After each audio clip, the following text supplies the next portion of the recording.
I have the pleasure of introducing Kenya, who will drink cold drinks no matter the weather.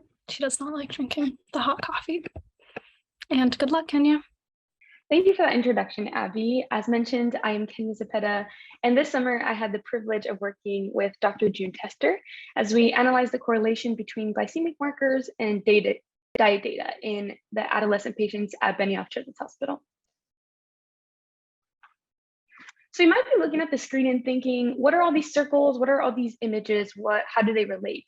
And it turns out they're all related to a pivotal theme for today, which is type 2 diabetes. Now, the muscle, liver, and fat cells in a patient with type 2 diabetes have become resistant to insulin, insulin being the hormone used to modulate the amount of sugar in the bloodstream.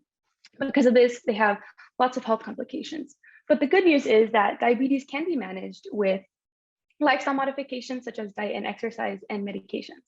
And it's also recommended that patients with diabetes actually check their glucose levels using a glucometer or a glucose sensor. And this would be after dinner and in the morning while they're still fasting. And they can go into clinic and check their glucose levels with the hemoglobin A1C, which shows the glucose levels for the past 3 months. Now, many studies have shown that food high in starch and high in sugar actually elevate these postprandial glucose levels, postprandial being the glucose levels 2 hours after dinner, whereas foods with fiber actually do the opposite and they maintain those basal glucose levels and they avoid any immediate glucose spikes. So going into the project, we kind of wanted to do some things. We wanted to see if it would even be possible to collect reliable data from adolescents, given that there is a lot of eligibility requirements and screening requirements. And spoiler alert, it was possible to collect the data. We also wanted to report on what they were eating. So how many fruits, how many carbs, how many grains. And then of course, because this is a research project, we wanted to examine the correlations between these things. We specifically were looking at the postprandial glucose and the fasting glucose related to the dinner meal, and then kind of zooming out and looking at the whole picture and looking at the entire day's worth of meals and relating that to their hemoglobin A1C. So to do this, we called up the patients and asked if they could bring in their glucose sensor or glucometers with 2 readings on them. So one would be the postprandial glucose level, which would be 2 hours after dinner, the day before their appointment. Another one would be their fasting glucose level before they'd eaten anything in the morning, the day of their appointment. Then they completed the visit with a physician. And after that, I guided them through a 24-hour diet recall survey. And as you can see here, this is the glucometer that patients use to check their levels, and this is the glucose sensor. And these are typically prescribed to patients that are on insulin. So as expected, we found the data kind of went in the direction that we would hope it would. So there was pretty consistent trends among each glycemic marker, whether it was the glucose levels or the hemoglobin A1C. And we found that although we had a small sample size of 9 patients, those that were consuming lots of carbohydrates, such as refined grains and starchy vegetables, were actually positively correlated with these glycemic markers, meaning they were correlated with higher glucose levels in their blood, versus those who were consuming more fiber-rich foods, such as dark green vegetables and whole grains. We found the opposite to be true. Now, besides those correlations, because we were using varied glycemic markers rather than just the traditional hemoglobin A1C, this allowed to carve more intimate relationships between the different meals. So for example, we were able to see the correlations with the dinner meal and how what they consume at dinner affects the glucose the next day or a couple hours after dinner, versus having to generalize it with only one hemoglobin A1C. And also because the patients were the ones that were collecting their own data and they were reporting on their real world diet, we found that this gave a more realistic take and kind of strengthened that generalizability and is able to be reciprocated more easily in different labs, as opposed to having a patient come in and eat some sort of standardized food like a cereal, and then having the researcher be the one that takes their glucose levels.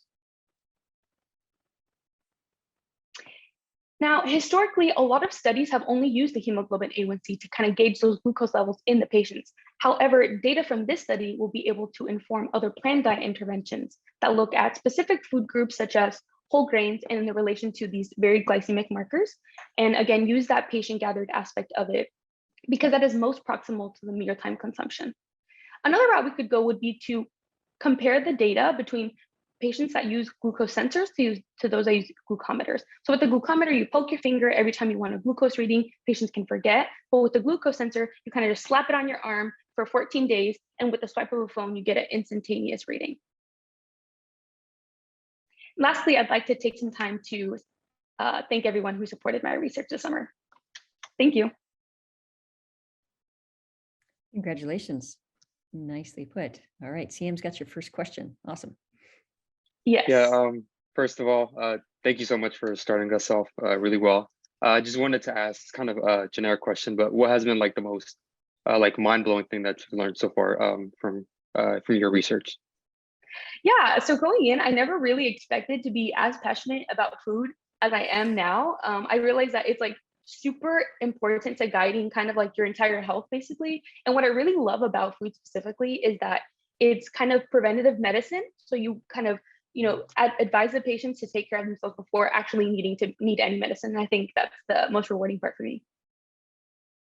Thank you. Fantastic. Jalen? Yeah, like CM said, great job starting us off. I was wondering, you mentioned that you were curious how working with like children would be, and if you'd even be able to collect meaningful data. So I was just curious to learn a bit more about what that process was like, and I guess if anything surprised you about your work with the kids. Yeah, thank you.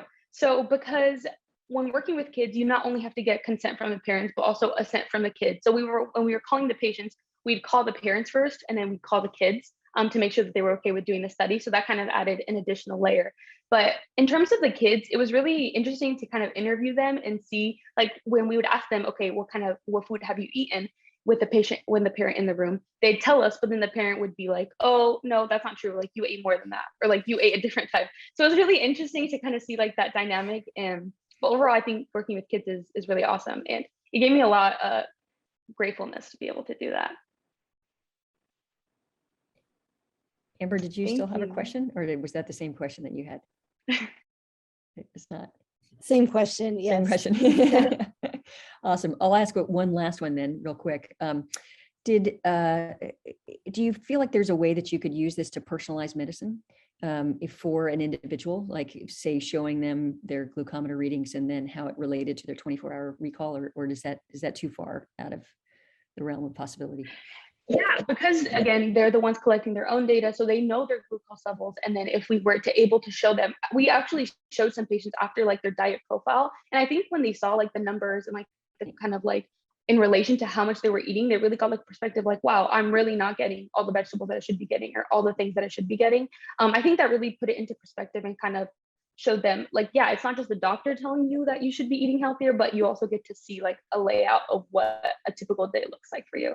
So I think that definitely puts it in perspective and is able to kind of give them more motivation to take care of their health. Fantastic. Well done.